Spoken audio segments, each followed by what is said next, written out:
Next section ഒട്ടും time കളയണ്ട, പോയി ഫുഡ് കഴിച്ചോ. പ്രത്യേകിച്ച് നോർത്ത് പോയാൽ ചോറേ കഴിക്കാവൂ. ഫുഡ് കഴിച്ചാൽ പിന്നെ അടുത്തത് ടി വി ഓൺ ആയിക്കാം. ഒരു പായം തലേന്ന് എടുത്തിട്ട് ടി വിയുടെ ഫ്രണ്ടിൽ ടി വിയും കണ്ട് കിടന്നോ, ഉറക്കം തന്നെ വന്നു.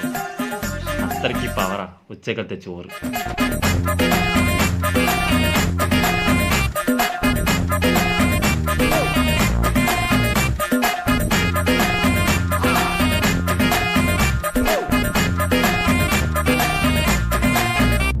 കണ്ണ് നോക്കുമ്പോൾ 5 മണി കഴിഞ്ഞിരിക്കും.